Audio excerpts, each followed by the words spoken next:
Hello friends, welcome to Devan stocks. ఈరోజు topic ఏంటంటే మనం ఈఎస్ఐలో మెటర్నిటీ లీవ్స్ అండ్ శాలరీకి ఎలా అప్లై చేసుకోవాలి అనేది ఈరోజు టాపిక్ అన్నమాట. చాలామందికి తెలుసు ఈఎస్ఐలో చాలా బెనిఫిట్స్ ఉంటాయి అని చెప్పేసి. మనకు దీనికి ఎలిజిబిలిటీ ఎలా ఉంటుంది అంటే మినిమం 21,000 శాలరీ కన్నా బిలో ఉండాలన్నమాట ఈఎస్ఐ ఎలిజిబిలిటీ కావాలి అంటే.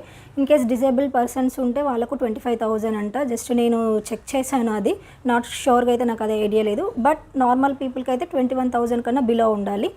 అండ్ ఈ ESI maternity and salary eligibility ఏంటి అంటే మినిమం 90 days కాంట్రిబ్యూషన్ అనేది ఉండాలన్నమాట. అంటే మన salary minimum 90 days ESI cut అవ్వాలి, అప్పుడే మనకి ఈఎస్ఐ అనేది ఎలిజిబిలిటీ ఉంటుంది. నేను ఎలా మెటర్నిటీ లీవ్స్కి అప్లై చేసుకున్నాను అండ్ నాకు ఎలా ఫుల్ శాలరీ వచ్చింది అని చెప్పేసి నేను మీతో ఈరోజు డిస్కస్ చేద్దాం అనుకుంటున్నాను. యాక్చువల్గా ఏంటంటే మనకు ఈ ఈఎస్ఐ బ్రాంచెస్ అనేవి చాలా ప్లేసెస్లో ఉన్నాయన్నమాట.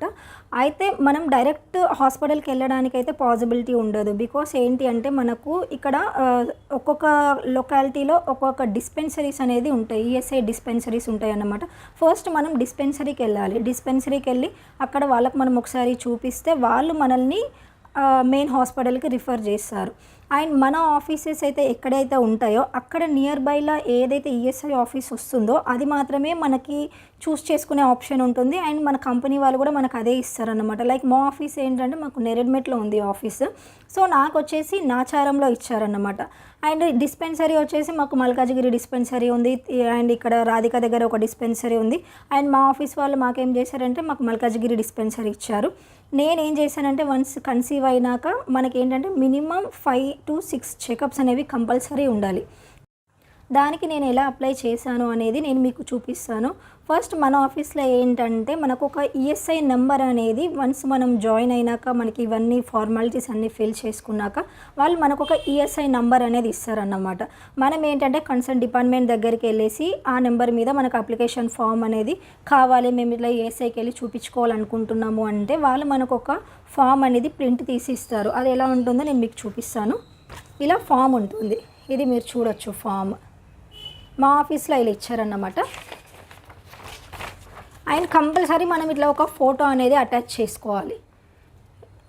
కంపల్సరీ ఒక ఫోటో అనేది ఇస్తారు. అండ్ ఇక్కడ ఏంటంటే నాది, మా హస్బెండ్ది, మా అత్తయ్యది ఉంది. ఏంటి అంటే బిఫోర్ మ్యారేజ్ ఏంటి అంటే నాది, మా మమ్మీది, మా డాడీది ఉంది అన్నమాట. వన్స్ మ్యారేజ్ అయిపోయినాక ఏంటి అంటే మన ఆధార్ కార్డులో ఎవరిదైతే నేమ్ ఉంటుంది, లైక్ నాదైతే మా హస్బెండ్ నేమ్ ఉందన్నమాట. అందుకు ఇప్పుడు నేను సపరేట్ వేరే ఫ్యామిలీకి సంబంధించిన దాన్ని అయినా కాబట్టి సో నాది, మా హస్బెండ్ది, మా అత్తయ్యది ముగ్గురిది కలిపి తీసుకున్నారు. ప్రాసెస్ కూడా ఇలాగే ఉంటుందన్నమాట. నేను ఈ అప్లికేషన్ ఫామ్ తీసుకొని ఫస్ట్ మేమైతే డిస్పెన్సరీకి వెళ్ళాము. నేను కూడా ఫస్ట్ మంత్లో వెళ్ళలేదు. లైక్ నాకు 3 months ఉన్నప్పుడు నేను వన్స్ చెకప్కి వెళ్ళాను అనమాట. డిస్పెన్సరీకి వెళ్ళాను, మల్కాజ్గిరి డిస్పెన్సరీ అని చెప్పాను కదా. సో అక్కడికి వెళ్ళాక ఫస్ట్ మనం వెళ్ళేటప్పుడు అయితే కంపల్సరీ ఒక బుక్ అనేది మనం తీసుకొని వెళ్ళాలి. ఏదైనా బుక్, చిన్నదైనా పెద్దదైనా కానీ ఒక బుక్ తీసుకొని వెళ్ళాలి. ఇది కంపల్సరీ మ్యాండేటరీ అన్నమాట. ఈ బుక్లో ఏంటంటే వన్స్ మనం విజిట్ అయినప్పుడు వాళ్ళు అక్కడ చెక్ చేసుకుంటారన్నమాట. మనకు ఎలిజిబిలిటీ ఉందా, మనకు మినిమం 90 days కాంట్రిబ్యూషన్ ఉందా లేదా అని చెప్పేసి వాళ్ళు చెక్ చేసుకుంటారు. చెక్ చేసుకొని ఇలా ఓపీ ఐడి ఇవన్నీ వేస్తారన్నమాట. వాళ్ళు ఇవన్నీ వేసి అక్కడ ఒక డాక్టర్ ఉంటారన్నమాట. సో ఆ డాక్టర్ దగ్గరికి మనల్ని రిఫర్ చేస్తారు. వన్స్ మనం ఆ డాక్టర్ దగ్గరికి వెళ్ళాక ఆమె కూడా ఒకసారి చెక్ చేస్తుంది మనల్ని. చెక్ చేసి కన్సర్న్ అక్కడ చెప్పాను కదా మెయిన్ నాచారం హాస్పిటల్లో ఏ వార్డ్ నెంబర్కి రాయాలి అని చెప్పేసి ఆమె ఒక పేపర్లో రాసి మనకి ఇస్తుంది.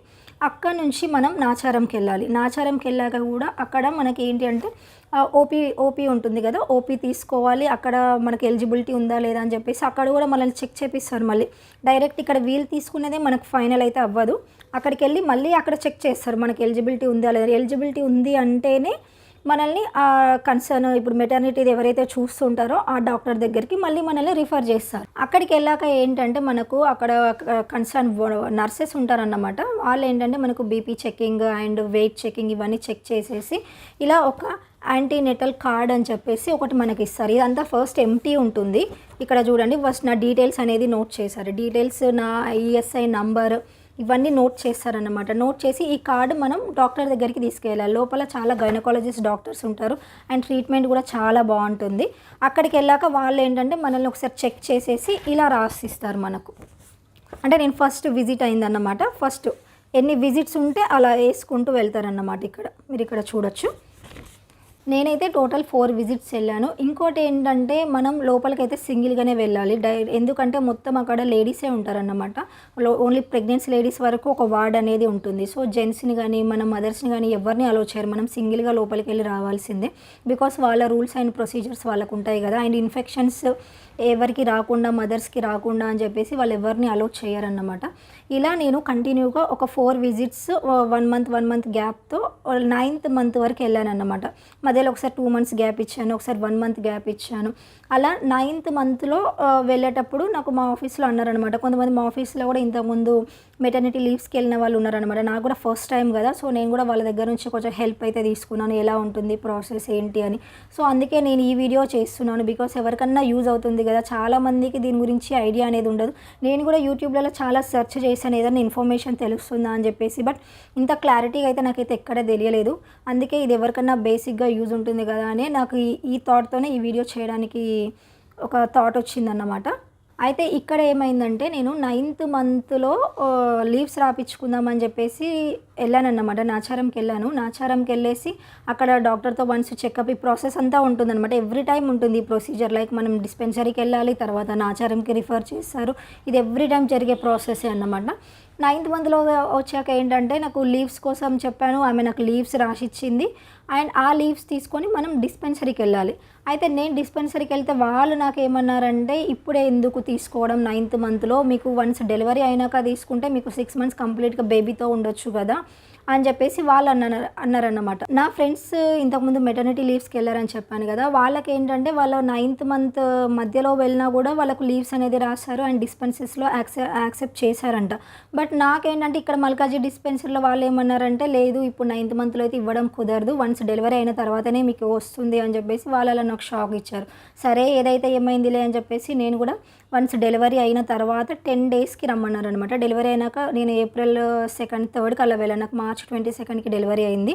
ఒక 10 డేస్ తర్వాత నేను మళ్ళీ డిస్పెన్సరీకి వెళ్ళాను. వాళ్ళ సేమ్ మళ్ళీ ఒకసారి నాచారంకి వెళ్ళేసి రమ్మన్నారు.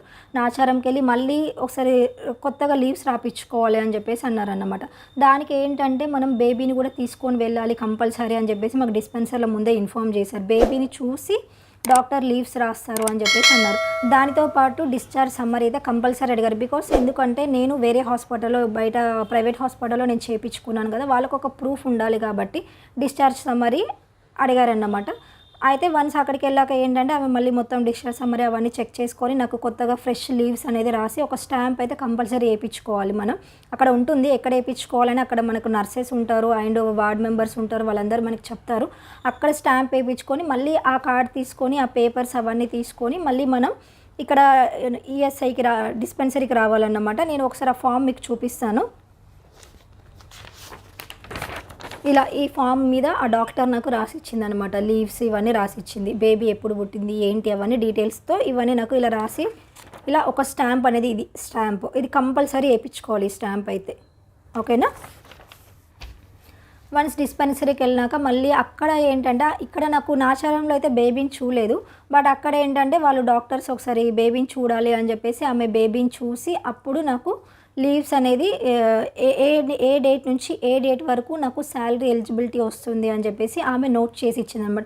ఇప్పటి వరకు జరిగిందంతా మనకు లీవ్స్ ప్రాసెస్, ఇక్కడ వరకు మనకు లీవ్స్ అనేది వచ్చేసింది. ఇప్పుడు ఏంటి శాలరీకి ఎలా అప్లై చేసుకోవాలనేది ఇక్కడ అన్నమాట. అక్కడ డాక్టర్ అంతా చెకింగ్ అయిపోయిన తర్వాత మనకి 6 మంత్స్ అనేది ఉంటుంది. ఈ మెటర్నిటీలో ఏంటి అంటే 6 మంత్స్ మనకి ఫుల్ శాలరీ వస్తుంది. 6 మంత్స్ లీవ్స్తో పాటు మనకు ఫుల్ శాలరీ అనేది ఉంటుందన్నమాట. మన శాలరీ ఎంతైతే ఉంటుందో ఆ అమౌంట్ మనకు ఫుల్ అమౌంట్ వస్తుంది. అయితే నేను ఇంతకుముందు చెప్పాను కదా, మా ఫ్రెండ్స్ ఎవరైతే 9th మంత్లోనే వాళ్ళు లీవ్స్ తీసుకున్నారో వాళ్ళకైతే కొంచెం శాలరీ అనేది కట్ అయ్యిందంట. బట్ నాకైతే శాలరీ అయితే ఏం కట్ అవ్వలేదు. జస్ట్ ఒక 500 రూపీస్ ఏమో కట్ అయ్యి మిగిలిన ఫుల్ అమౌంట్ అయితే నాకు వచ్చింది. మా ఫ్రెండ్స్ ఏంటంటే చాలా అమౌంట్ కట్ అయింది, చాలా తక్కువనే వచ్చింది, అంటే మరీ ఫుల్ అమౌంట్ కాదు కొంచెం తక్కువ వచ్చింది అని అయితే నాకు చెప్పారు. బట్ అమౌంట్ అయితే నాకు ఎవరేం చెప్పలేదు. శాలరీకి ఎలా అప్లై చేయాలి అనే దానికి ఏంటంటే వాళ్ళు అంత చెకింగ్స్ మన అన్ని baby birth certificate, discharge summary ఇవన్నీ వాళ్ళు కూడా మనకు ఒకసారి చెక్ చేస్తారు.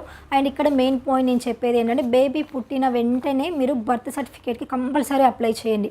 బికాస్ ఎందుకంటే మనకు 10 డేస్లో మనం ఈఎస్ఐకి వెళ్ళాలి అని నేను చెప్పాను కదా. అంటే మా డిస్పెన్సరీ ఇట్లా చెప్పారు, మీ డిస్పెన్సరీస్ ఎలా ఉంటాయో ఒకసారి అక్కడ కనుక్కోండి. 10 డేస్లో మనకు బర్త్ సర్టిఫికేట్ రావాలి కాబట్టి పుట్టిన 1 డే నెక్స్ట్ డేనే మనం బర్త్ సర్టిఫికేట్కి అప్లై చేయడం మ్యాండేటరీ అన్నమాట. ఎందుకంటే మనకు మెయిన్ బ్రాంచ్ ఆఫీస్లో ఒరిజినల్ బర్త్ సర్టిఫికేట్ అయితే కంపల్సరీ అడుగుతారు వాళ్ళు, ఓకేనా. అండ్ నెక్స్ట్ చూడండి, శాలరీకి ఇలాంటి ఫామ్ ఇస్తారన్నమాట వాళ్ళు. ఇలా ఫిల్ చేయాలి. ఫిల్ చేసి ఇది నేను జిరాక్స్ కాపీ తీసుకున్నా, ఒరిజినల్స్ అన్నీ మనం అక్కడ ఈఎస్ఐ బ్రాంచ్ ఆఫీస్లో ఇవ్వాలి. ఇలా మొత్తం మనకి ఎప్పటి నుంచి ఎప్పటి వరకు మనకు శాలరీ ఎలిజిబిలిటీ ఎలా ఉంటుంది ఏంటి అని చెప్పేసి మనకి ఇట్లా ఒక ఫామ్ అనేది ఫిల్ చేపించేసి ఇస్తారన్నమాట. 6 మంత్స్ మీకు శాలరీ వస్తుంది, ఇవన్నీ డీటెయిల్స్ అనేవి ఇందులో ఎంటర్ చేసేసి ఉంటుంది. దీన్ని తీసుకొని నెక్స్ట్ మనం తార్నాకలో ఆఫీస్ ఉంటుంది, తార్నాకలో బ్రాంచ్ ఆఫీస్ ఉంటుంది, అక్కడికి వెళ్ళి ఇవన్నీ మనం సబ్మిట్ చేసేసి రావాలి. మళ్ళీ మేము ఆ రోజే మళ్ళీ మొత్తం మాకు ఇదంతా 2 డేస్ ప్రాసెస్ పట్టిందండి. నాచారంకి వెళ్ళాలి, మళ్ళీ అక్కడ నుంచి డిస్పెన్సరీకి రావడము, ఇక్కడ నుంచి మళ్ళీ మేము తార్నాకకి వెళ్ళడం, ఇదంతా మాకు ఒక 2 డేస్ ప్రాసెస్ అయితే పట్టింది.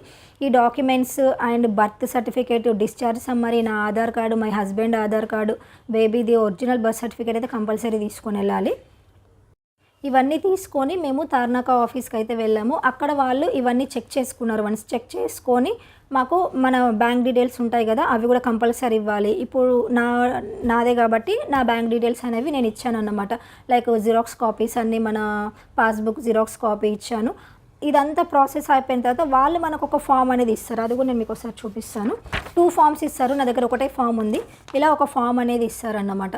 అంటే దీని మీద ఏంటి అంటే మై నేమ్, నా ఈఎస్ఐ నంబర్ ఉంటుంది, హస్బెండ్ నేమ్ ఉంటుంది, అండ్ లీవ్స్ ఎలిజిబిలిటీ అనేది వాళ్ళే ఇస్తారు. మనకి డేట్ చూడండి, ఎక్కడి నుంచి ఎప్పటి వరకు అని చెప్పేసి వాళ్ళే ఇస్తారు. మనకు మార్చి నుండి 6 మంత్స్ అంటే నాకు సెప్టెంబర్ వరకు ఉంది అన్నమాట. 6 మంత్స్ నాకు డెలివరీ అయిన డేట్ కన్సిడర్ చేస్తున్నారు ఇక్కడ.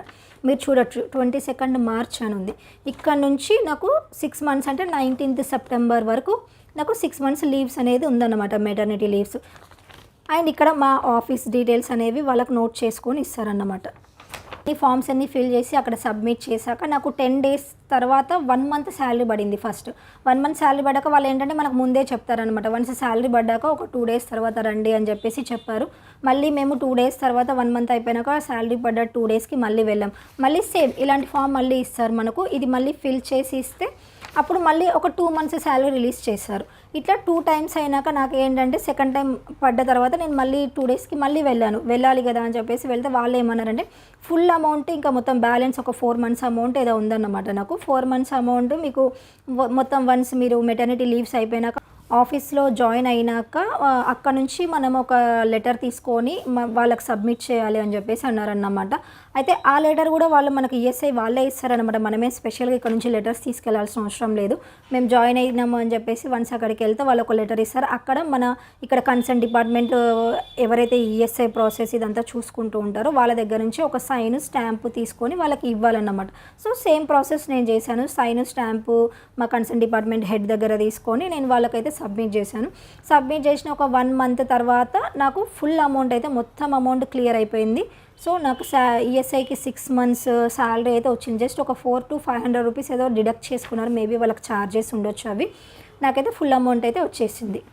ఇంకొకటి ఏంటంటే నేను మీకు చెప్పాను కదా 6 మంత్స్ మనకు మెటర్నిటీ లీవ్స్ ఉంటుంది. ఇన్ కేస్ ఏదైనా హెల్త్ ఇష్యూస్ ఉండి మీకు ఇంకొక 1 మంత్ పోవడం కుదరట్లేదు అంటే ఇంకొక 1 మంత్ కూడా మనకు లీవ్స్ ఇచ్చే ఛాన్సెస్ అయితే ఉంటాయంట. నేను జస్ట్ ఇది కనుక్కున్నాను, బట్ నాకైతే ఐడియా లేదు. మీరు కూడా ఒకసారి దీని గురించి ఒకసారి ఈఎస్ఐ డిపార్ట్మెంట్ వాళ్ళని ఒకసారి కనుక్కోండి. మీరు ఏంటంటే ఆ 1 మంత్కి మనకి ఏదైతే హెల్త్ ఇష్యూస్ ఏమైనా ఉన్నాయా అని చెప్పేసి మనం మెడికల్ సర్టిఫికేట్ అనేది సబ్మిట్ చేయాలి అంట. సో దానివల్ల మనకు ఆ 1 మంత్ కూడా శాలరీ అనేది వస్తుంది. అండ్ ఇంకోటి ఏంటంటే మేము తార్నాక అక్కడికి వెళ్ళామని చెప్పాను కదా, అక్కడైతే మాకైతే ప్రతి ఒక్కటి నీట్గా ఏ డౌట్స్ వచ్చినా నీట్గా ఎక్స్ప్లెయిన్ చేశారు. చాలా బాగా అనిపించింది మాకు. అండ్ ఇదండి నా ESI maternity leaves and salary process. ఇది కనుక ఈ వీడియో మీకు నచ్చితే లైక్ చేయండి, షేర్ చేయండి అండ్ కామెంట్ చేయండి.